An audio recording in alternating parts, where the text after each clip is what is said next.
الحمد لله رب العالمين والصلاة والسلام على أشرف المرسلين وعلى آله وأصحابه أجمعين وبعد. يقول الله عز وجل بعد أعوذ بالله من الشيطان الرجيم بسم الله الرحمن الرحيم لعن الذين كفروا من بني إسرائيل على لسان داود وعيسى بن مريم. وقال تعالى فبما نقضهم ميثاقهم وكفرهم بآيات الله وقتلهم الأنبياء بغير حق وقولهم قلوبنا غلف وبكفرهم وقولهم على مريم بهتانا عظيما. وقال جل جلاله وقولهم إنا قتلنا المسيح عيسى ابن مريم. وقال جل جلاله في سورة آل عمران إذ قال الله يا عيسى إني متوفيك ورافعك إلي. وقال النبي صلى الله عليه وسلم والذي نفسي بيده لينزلن فيكم ابن مريم. صدق الله العظيم وصدق رسوله النبی الکریم. سامعین و ناظرین، آج کی ہماری یہ مجلس اس عنوان سے معنون ہے قرآن کریم کی بلاغت اور منکرین حیات عیسیٰ علیہ السلام کی مذموم کوشش اور قرآن کریم اور حدیث میں تعارض ثابت کرنے کی ناپاک جسارت. منکرین حیات عیسیٰ وہ قادیانی ہوں، سر سید ہو، غلام احمد پرویز ہو، یا آج کے دور میں جاوید احمد غامدی ہو، سبھی کی ایک کوشش ہے کہ وہ قرآن اور حدیث نبوی ان میں تعارض ثابت کریں. ایک طرف اللہ تعالیٰ کی ذات گرامی ہو اور دوسری طرف اللہ کے محبوب رحمت للعالمین صلی اللہ علیہ وسلم. ایک طرف قرآن اور دوسری طرف محبت قرآن.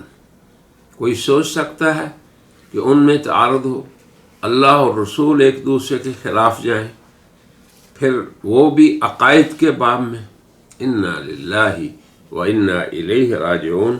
یہ ایسی ناپاک جسارت ہے کہ کوئی شخص جس کے دل میں رائے برابر بھی ایمان ہو تو وہ ایسی کوشش کرنے کی نہ سعی کرتا ہے نہ ارادہ کرتا ہے.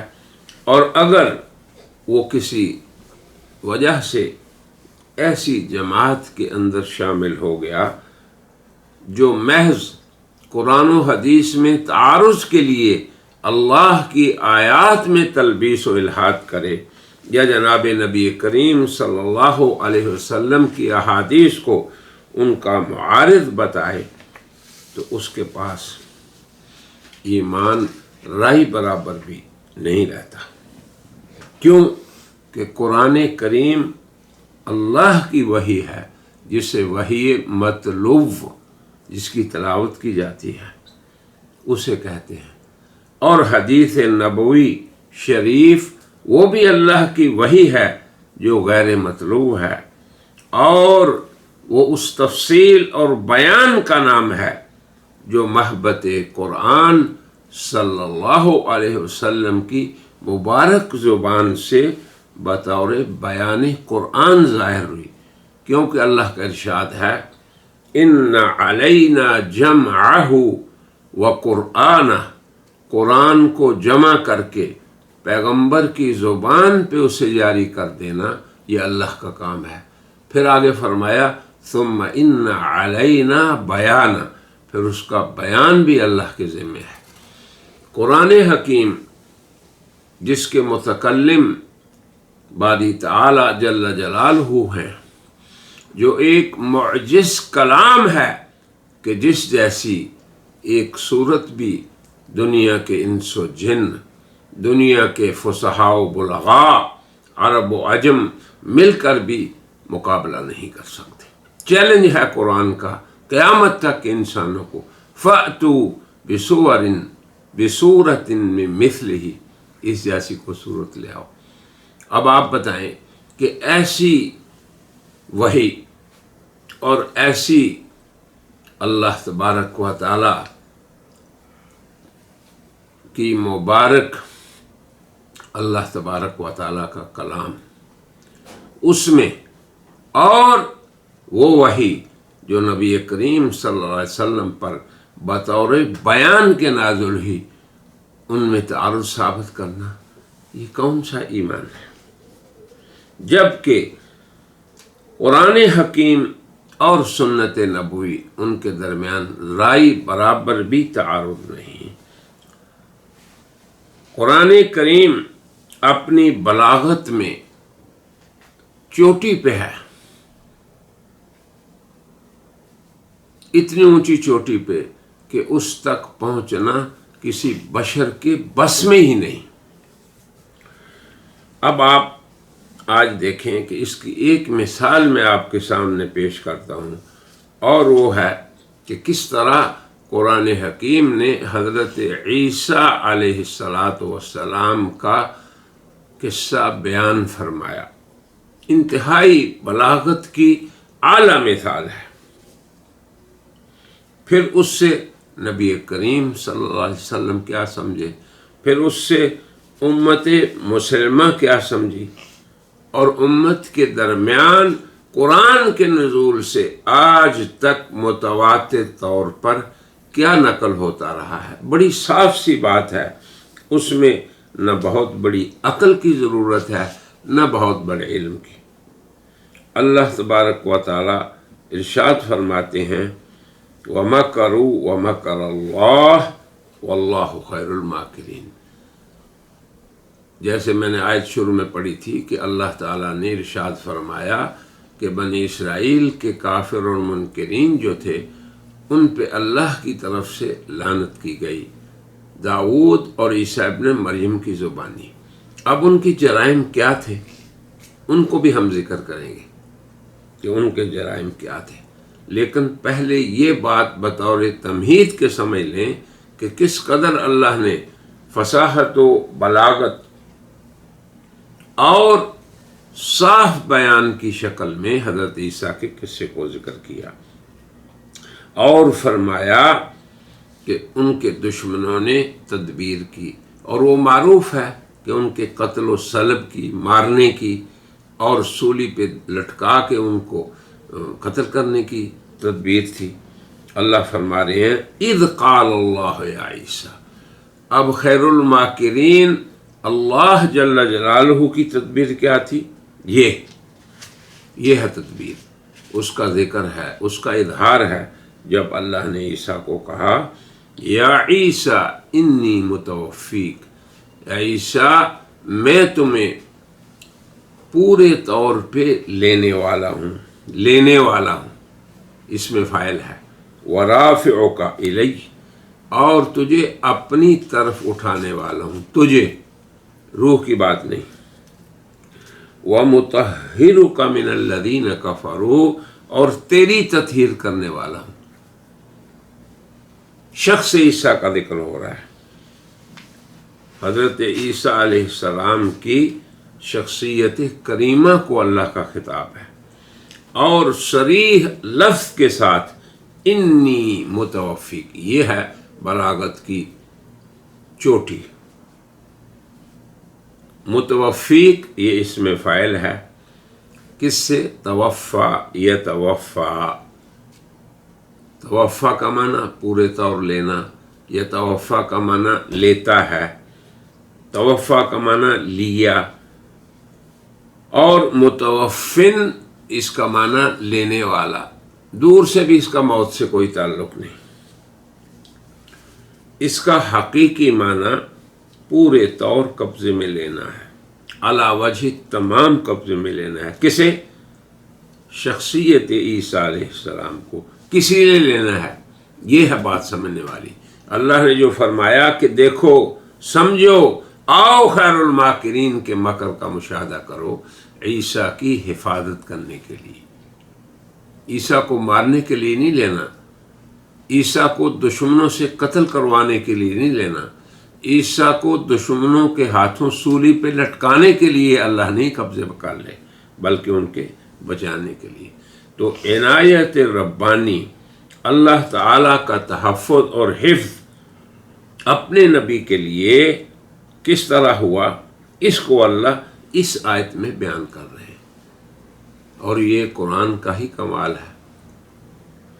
وہ فرما رہے ہیں اذ قال اللہ یا عیسیٰ انی متوفیک، عیسیٰ میں تجھے پورے طور پہ لینے والا ہوں. اللہ کی شان ہے، کما یلیق بشان ہی، جیسے کہ اس کی شان کے لائق ہے. پھر تجھے عیسیٰ میں اپنی طرف اٹھانے والا ہوں. اللہ تعالیٰ کو یہ مثالیں دینا کہ اگر بچہ پتھر پھینکے تو وہ نیچے آتا ہے، نعوذ باللہ من ذالک. اللہ منزہ ہے ان مثالوں سے، اللہ کے لیے ایسی مثالیں نہ دو. اللہ عزیز و حکیم ہے. اب شخصیت عیسیٰ علیہ السلام کو اللہ اٹھا رہے ہیں اور ان کی شخصیت کی تطہیر فرما رہے ہیں کفار سے. اب ہم نے ایک موضوع آپ کے سامنے رکھ دیا کہ اللہ تبارک و تعالیٰ نے کس طرح سے عیسیٰ علیہ السلام کی حفاظت فرمائی اور کن سے حفاظت فرمائی، اور حفاظت کے لیے کیا طریقہ اختیار فرمایا. وہ کیا تھا کہ جب میں تمہیں لینے والا ہوں تو تیرا رفع فرماؤں گا اور تیری تطہیر کروں گا. اب صرف یہاں سوچنے والی بات یہ ہے کہ اللہ تعالیٰ نے جس قوم پہ اپنا غضب اور لعنت نازل فرمائی اس کے اسباب غضب کیا تھے. اب دیکھو یہ قرآن کریم ہے، اللہ کا کلام، اس کو متواتر طور پہ سمجھو آگے اور پیچھے سے. یہ حالات ہیں کہ اللہ بچانے کے لیے یہ اقدام فرما رہے ہیں، یہ سمجھنے والی بات ہے. پہلے یہ بھی سمجھیں کہ وہ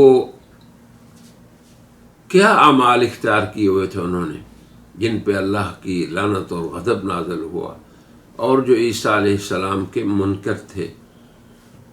اللہ فرماتے ہیں قرآن کریم میں، یہ سب قرآن کریم میں ہے، میں کہیں قرآن سے نکل کے باہر نہیں جا رہا ہوں. فَبِمَا نَقْضِهِمْ مِيثَاقَهُمْ، ان کے جرائم کو اللہ ذکر فرما رہے ہیں. یہ اس لیے وہ لوگ ایسے ہوئے، اللہ کے غضب کا شکار ہوئے، اور ان پہ اللہ نے ٹھپے لگا دیے. طبع اللہ علی قلوبہم فلا یؤمنون الا قلیلا، بہت کم ایمان میں داخل ہوں گے. تو ان کا پہلا جرم یہ تھا اللہ کے وعدوں کو توڑنا. دوسرا وَكُفْرِهِمْ بِآيَاتِ اللہ، دوسرا سبب کیا ہے اللہ کے غضب کے شکار ہونے کا؟ اللہ کی آیات کا انکار. وَقَتْلِهِمُ الْأَنْبِيَاء، تیسرا سبب کیا ہے کہ ناحق اللہ کے انبیاء کو قتل کرتے تھے. یہ تو ان کے افعال ہیں. آگے فرمایا وَقَوْلِهِمْ قُلُوبُنَا غُلْفٌ، یہ ان کے اقوال کا ذکر ہو رہا ہے. فعل تین ذکر ہوئے، وعدوں کو توڑنا، اللہ کی آیات کا انکار کرنا، انبیاء کو قتل کرنا. وَقَوْلِهِمْ قُلُوبُنَا غُلْفٌ، ان کا یہ کہنا کہ ہمارے دل جو ہیں وہ پردوں میں ہیں. اور آگے اگلی بات پانچویں وَبِكُفْرِهِمْ وَقَوْلِهِمْ عَلَى مَرْيَمَ بُهْتَانًا عَظِيمًا، ان کا کفر کرنا اور حضرت مریم علیہ الصلاۃ والسلام الصدیقہ العفیفہ الطاہرہ المقدسہ، ان پہ بہتان عظیم باندھنا. چاہے یہ بہتان اس دور کے منکرین حیات عیسیٰ اور مرزا غلام احمد قادیانی نے لگایا ہو، یا اس دور کے ان کفار نے جو حضرت عیسیٰ کے دشمن تھے انہوں نے لگایا ہو. آپ سبھی جانتے ہیں کہ مرزا صاحب نے حضرت مریم پہ کیا کیا بہتان لگائے. آگے ساتویں بات یہ وَقَوْلِهِمْ إِنَّا قَتَلْنَا الْمَسِيحَ عِيسَى ابْنَ مَرْيَمَ، ان کا یہ کہنا کہ ہم نے مسیح عیسیٰ ابن مریم کو قتل کیا۔ تو یہ 7 باتیں قرآن حکیم نے بیان کی کہ اللہ کی ناراضگی کے یہ اسباب تھے۔ پہلا کیا؟ وعدوں کو توڑنا، دوسرا کیا؟ اللہ کی آیات کا کفر کرنا، تیسرا انبیاء کو ناحق قتل کرنا، چوتھا یہ کہنا کہ ہمارے دل پردے کے اندر ہے، ہم کوئی چیز نہیں قبول کریں گے، پانچویں بات ان کا کفر اور ان کا مریم پہ بہتان باندھنا، یہ 5 اور 6 بات ہوگی۔ 7ویں بات یہ قول کہ حضرت مسیح جو ہیں وہ قتل ہو چکے، ہمارے ہاتھوں قتل ہوئے، یعنی مسیح کے بارے ان کو مرا ہوا خیال کرنا، یہ تھی 7ویں بات۔ اب یہ وہ جرائم ہیں اور یہ وہ جسارتیں ہیں ناپاک جو اللہ پہ، اللہ کے رسولوں پہ اور اللہ کے صالحین پہ انہوں نے لگائی ہیں۔ تو یہ تینوں اتنے بڑے بڑے جرم ہیں جو اللہ کی ناراضگی اور غضب کا سبب ہے۔ اب حضرت عیسیٰ ابن مریم کے بارے میں ہم بات کو لے لیتے ہیں۔ وہ صرف ایک بات تھی، کیا؟ وَقَوْلِهِمْ إِنَّا قَتَلْنَا، ان کا یہ قول کرنا کہ ہم نے مار دیا عیسیٰ ابن مریم کو۔ تو عیسیٰ ابن مریم کے بارے میں مرا ہوا انہوں نے کہا۔ تو اللہ کے ہاں یہ اتنی منکر بات ہے، اتنی ناراضگی کی بات ہے کہ وہ اللہ کے غضب کا شکار ہوئے۔ کیوں انکار ہے اور کیوں اللہ تعالیٰ اس بات پہ اتنا ناراض ہے؟ اس لیے کہ اللہ نے، جیسے شروع میں نے بات بتائی کہ اللہ تو عیسیٰ کو بچانے کا فیصلہ کر کے ان کی توفی اور رفع فرما رہے تھے، مگر ان لوگوں نے ان کے نہ بچنے کا قول کیا۔ تو آج بھی جو لوگ عیسیٰ علیہ السلام کی وفات کو متوفی کا سے ثابت کرتے ہیں، یہ قرآن مخالف استدلال ہے۔ قرآن بچانے کے لیے متوفی کا کہہ رہا ہے اور یہ مارنے کے لیے کہہ رہے ہیں۔ یہ وہی عمل ہے جو اللہ کے مغضوب علیہ لوگوں کا ہے۔ تو اب اس فصاحت و بلاغت کو سمجھنا چاہیے بصیرت کے ساتھ، ایمان کی روشنی کے ساتھ، کہ اللہ تبارک و تعالیٰ تو یہ فرمائیں کہ میں عزیز و حکیم ہوں، اور آپ کہیں نہیں اللہ عاجز ہو گیا، وہ اپنے اس بندے کو نہیں بچا سکا جس کے بچانے کے لیے اس نے اس آیت میں یہ فرمایا تھا، یا عیسیٰ انی متوفیک، میں تیری توفی کرنے والا ہوں، تمہیں اپنی طرف اٹھانے والا ہوں، تیری تثبیت کرنے والا ہوں۔ تو اس لیے اللہ کے ہاں یہ بات بہت بڑا جرم ہے اور سبب غضب الہی ہے۔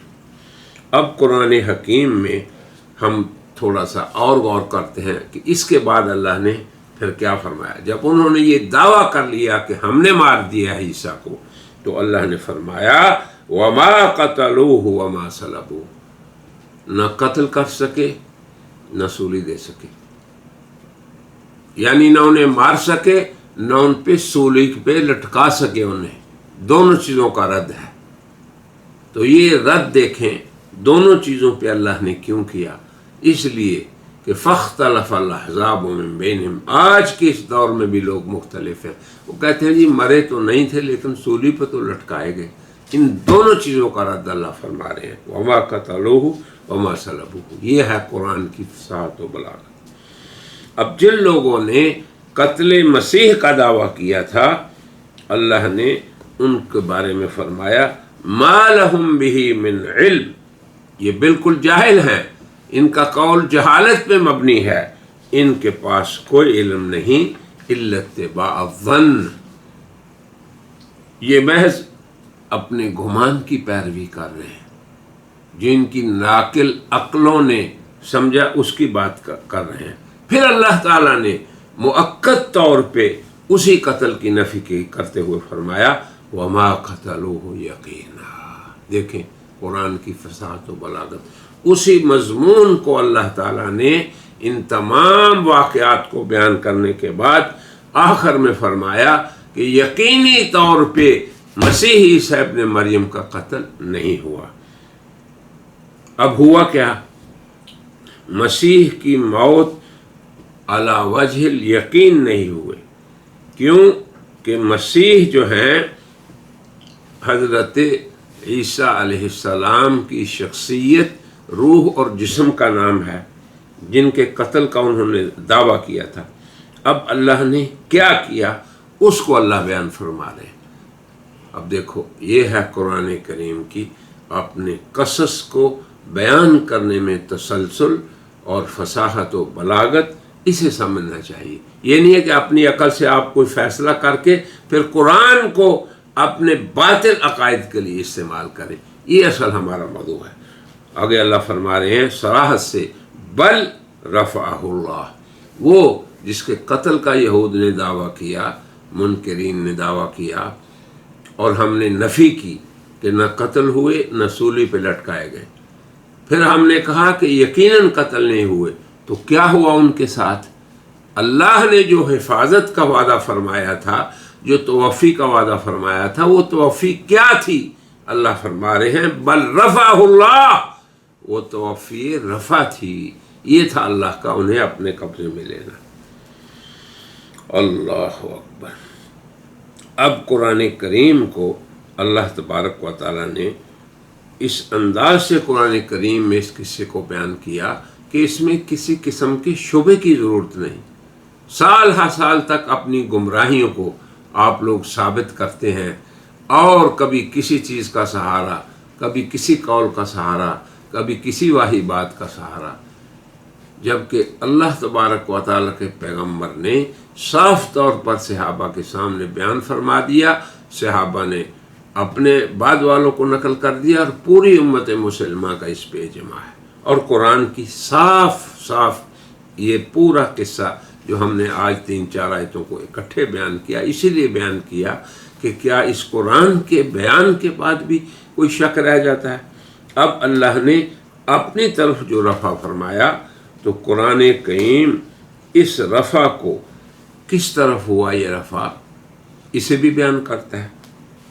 سورہ ملک میں اللہ اپنے بارے میں اس کی 14ویں اور 15ویں آیت میں فرما رہے ہیں اَأَمِنْتُم مَّن فِي السَّمَاءِ أَن يَخْسِفَ بِكُم، کیا تم آسمان والے سے امن میں ہو گئے ہو کہ وہ تمہیں زمین میں دنسا دے؟ پھر وہ تھرتھرانے لگے۔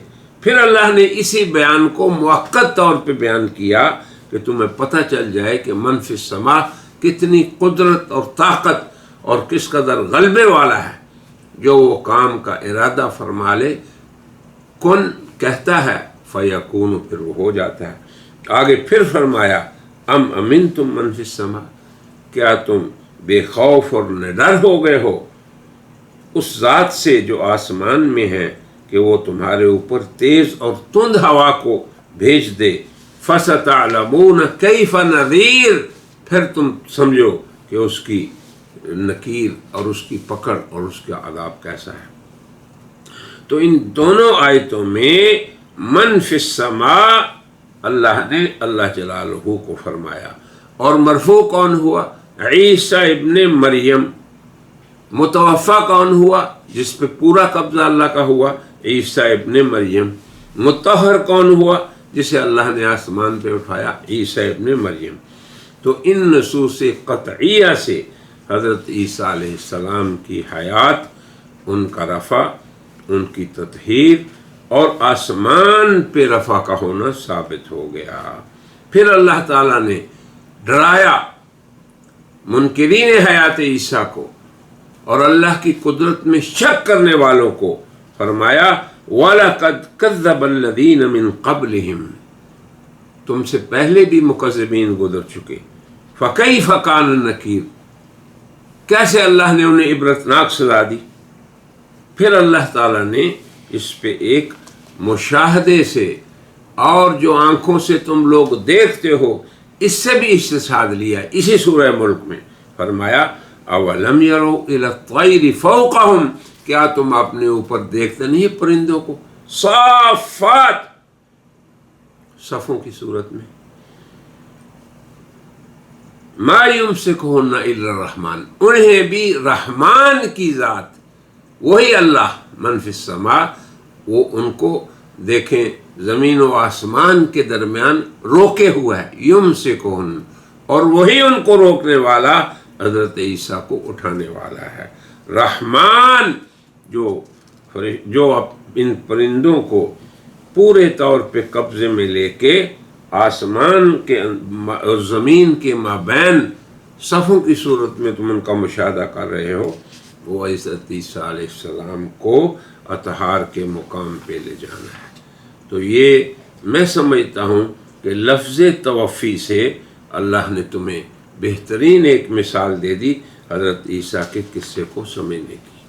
تو میری دعا ہے اور میری طرف سے دعوت ہے ان لوگوں کو جو حضرت عیسیٰ علیہ السلام کی حیات، ان کے رفع اور پھر ان کے نزول کے منکر ہیں، کہ ان قرآن کریم کی کھلی اور واضح آیات پہ غور کر لیں تو مسئلہ بالکل محلول ہو جائے گا اور تمہارا عقدہ بالکل حل ہو جائے گا۔ میری دعا ہے کہ اللہ تعالی حق کو کہنے، سمجھنے اور قبول کرنے کی توفیق عطا فرمائے۔ وآخر دعوانا ان الحمد للہ رب العالمین۔